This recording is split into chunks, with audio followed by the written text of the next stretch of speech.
Honorable Minister Dr. Pallam Raju,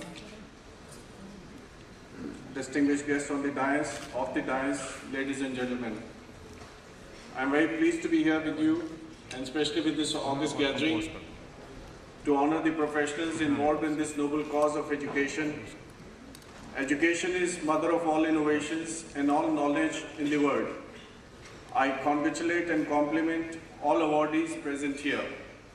ASSOCHAM has been doing pioneering work in taking up different important issues connected with the industry as well as social aspects. Education is an important aspect for nation building, and ASSOCHAM has been deeply involved in taking up issues connected with the elementary, secondary and higher education. We regularly organize workshops, roundtables, conferences, seminars all over the country, including on education. We are privileged to have with us today Honorable Dr. Pallam Raju, the Minister of Human Resource Development, Government of India. Dr. Raju, he himself is a very learned person. He did his Electronics and Communication Engineering from Andhra University, and later he went on to do his MBA from the world famous Temple University, Philadelphia. We are sure that under his dynamic leadership, Ministry of HRD will bring in further modern techniques to speed up all types of education in the country. Well, friends, we all agree that the level of education in India has been improving.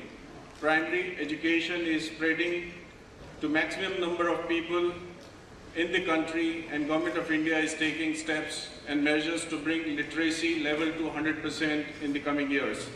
Secondary education is also reaching our villages and towns, and people from all over the country are concerned and wish to give their children the best of education.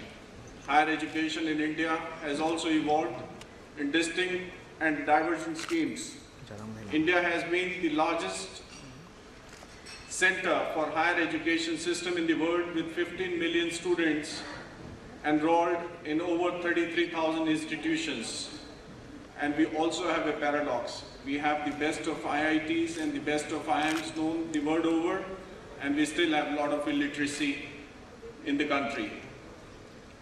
Government has allowed private sector to join hands in a big way in the secondary and higher education, including allowing the technical institutes and private universities to come up.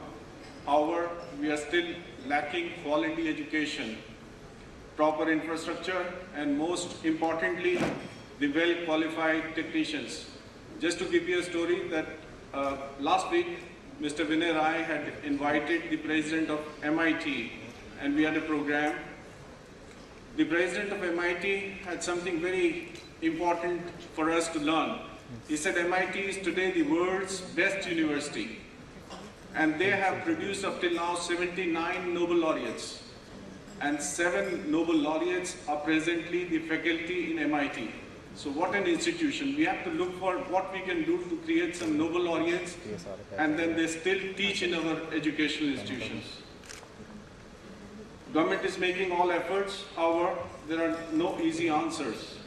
The Right to Education Act has been implemented, and we see that in secondary education, in private schools, we have many questions and many unanswered questions wherein they find inadequacies and difficulties in implementation of the Right to Education Act. Corporate sector through CSR activities is putting a lot of efforts to provide education to all sections of the society. The PPP model has to be further encouraged. ASSOCHAM has continuously debates on the issues of providing quality education to all and providing higher education, building new infrastructure, and see that we are able to give education, quality education to all nationals. So, the infrastructure development is not an easy task. We have analyzed that in a school or in a college, just about 6 to 8 hours the building is utilized or the other infrastructure is utilized. We would suggest strongly that you kindly see if the school and college infrastructure could be utilized later part of the day for technical education, vocational education, because just merely getting and creating BAs and MAs, they don't make them employable. You need to give them today education which would relate them to get jobs or to make them entrepreneurs. According to our study, sir, there are over 200,000 students who go abroad for higher education, and they spend close to $3 billion. It is a lot of money. We would really like that the foreign universities come in here and they set up their institutions here so that we are able to get quality education within the country, which is what the people, the youth is looking for. Indian economy is doing well, and we are requiring to have well-qualified professionals to take up jobs in different sectors of economy, and it is only your ministry, sir, which can provide the guidance, assistance, and the future vision so that we can get quality manpower to support our economy. ASSOCHAM is known as the knowledge chamber, and we are keen that we spread quality education and knowledge with the support of Government of India and with hand in hand with the Ministry of HRD. With these few words, I welcome you all, and I request all of you to please join me in welcoming the Honorable Minister.